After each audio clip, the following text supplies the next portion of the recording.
On va revenir sur la condamnation aujourd'hui et ce deuxième volet avec vous, Canel Lévy. Bonjour, vous co-dirigez le département entreprises et droits humains au Centre européen pour les droits constitutionnels et les droits de l'homme. C'est une décision qui fera date, celle qui est intervenue aujourd'hui.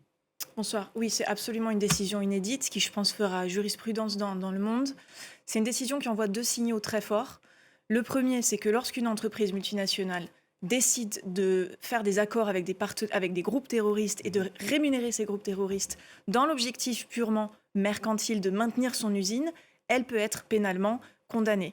Et ça, c'est vraiment quelque chose qui vient mettre à mal un préjugé très fort que mettent en avant les multinationales et qu'ont mis Lafarge, selon lesquels elles seraient des acteurs apolitiques. Oui. Lafarge, enfin, les anciens, les prévenus aujourd'hui condamnés dans cette affaire avaient expliqué qu'ils n'étaient là que pour faire du ciment. Non, ils ont fait plus que du ciment. Ils ont rémunéré des groupes terroristes qui se sont ensuite rendus coupables d'atrocités dans le monde et en France. Ces 8 prévenus plaidaient l'ignorance. Ils ne savaient pas, au moment de la création de cette usine, en partenariat d'ailleurs avec un entrepreneur local égyptien, quelles étaient les réelles malversations et même, on peut le dire, les crimes commis à l'époque par ces groupes djihadistes.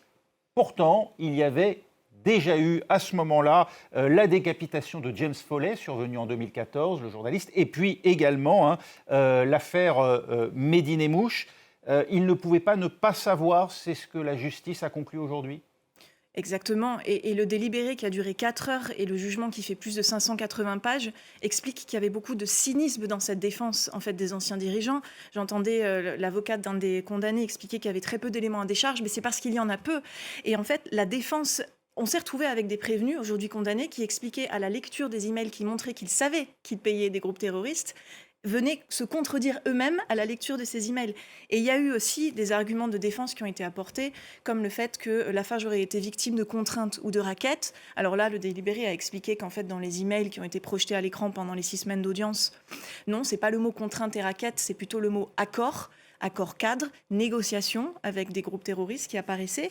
Et il y a eu aussi des arguments que la présidente du tribunal aujourd'hui a considérés de fallacieux et même de choquants, inconcevables et incohérents, selon lesquels en fait Lafarge avait maintenu son usine et avait payé ses groupes terroristes pour protéger ses salariés, alors même que en payant ces groupes terroristes, elle renforçait la capacité des bourreaux même de ses anciens salariés en Syrie. Alors la capacité de ces bourreaux, c'est ce dont il est question justement dans cet autre procès, cette autre instruction plutôt en cours sur, le crime contre l'humanité. Est-ce que Lafarge finalement a contribué par ses paiements aux moyens dont disposaient ces groupes djihadistes et donc aux crimes qui ont été commis?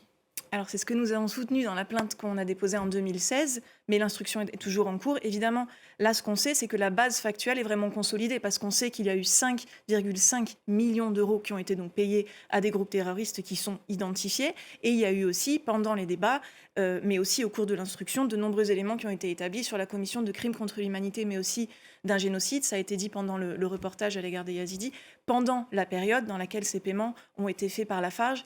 Et on peut difficilement imaginer, ça a été dit aussi de manière très forte dans le délibéré, que des dirigeants du multinational qui s'installent en Syrie aient pu ignorer à cette époque-là que ces crimes étaient en train d'être commis. Il s'agit là d'une responsabilité comparable pour une personne morale à celle qui a été, par exemple, mise au jour à l'issue de la Seconde Guerre mondiale, s'agissant d'industriels comme Siemens, Deutsche Bahn ou ici en France Renault.